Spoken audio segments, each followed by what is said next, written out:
Our next guest is here. You find us. Yes, I did. I apologize. You're sort of hidden down here in the catacombs with the silence and stuff. So yeah, it's really very nice. Good. It's no comparison to the crowded. Yeah, next year I'm going to come down here and hide out when I need to get away. You can sleep here. Absolutely. If you like. Yeah. No, the show's way too interesting to sleep here. You would be busy listening. That's right. And yeah, from AEG, the people not only know you about your cool games, but also you have the largest bags of the fair. We do have the largest bags of the fair. It's a marketing coup, so any other competitors out there listening, don't bring big bags. It's our space. That's good. So, and yeah, it's your new release is Dice City. New release is Dice City, yes. Dice games are hot. Dice City is the elevator pitch for Dice City would be if you took Machikoro and Dominion and squished them together, Dice City would squeeze out. Okay, right? You hooked me already. Hooked you already? Yeah, good. Okay. I'm glad to hear it because I love both of those games. The game board here, everybody gets a game board when they play, and the game board is sort of your starting village. And on your turn, you use a pool of dice. We all have a pool of 5 dice, and we roll our dice, and the dice end up being placed on the board based on where they land on their grid, color and number determining where the dice falls. So I place all my dice here real quick, and a 4. And that's sort of the engine for the game, how it works.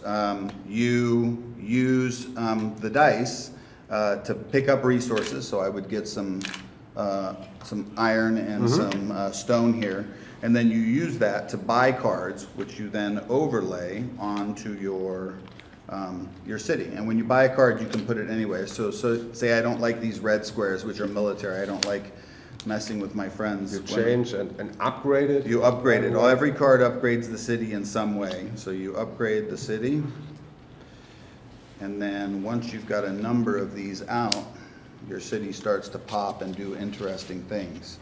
So, like those games I was describing, you can do, now on the next turn when you roll the dice, they start to land on these spaces that have upgraded cards, and you create an engine for your basically village to turn into a town, to turn into a city, and ultimately the goal for the game is to be the person with the best city. You can get there in 3 or 4 different ways. You can get there through military, which is the red cards. You buy up military, and you attack bandits and/or you attack your opponents to turn their buildings off. I can attack my opponents? Just enough to make the game interesting, but not enough to make German players unhappy. No. We, Hunter and me, we love to fight each other. So. Okay, good. That's good to hear. So yeah, like I said, just enough so that it's a bit of an annoyance, but not enough to turn your strategy into someone else's strategy. Then you can use certain cards which will create a better economy for yourself so that you're making more money, and you can use that to buy trade ship victory cards. And then you can also just build the most beautiful city, which has a bunch of cards that when played... A lot of cards. Yeah. So there are a lot of cards. Show some of them. Yeah. Bandits, lumber mill, mine. Yep, blacksmiths, watchtowers, training camps. I mean, there's tons of ways to sort of make your city an interesting, different place each time you play the game. And it's been our big hit at the show. We've sold more copies of Dice City than we have any other game we've ever brought to the show, except Love Letter, which was Love Letter. Worldwide, so, yeah. Yes. I first got we were this year the first time at Gen Con, and there was a prototype of it. Yes. And I already got fascinated because I love if every player has a big board by its own, and that's a big board, and I love dice and boards, and I love the 2 games you mentioned, Machikoro and Dominion. It looks awesome. And it's not a luck game. No, because there are dice in it.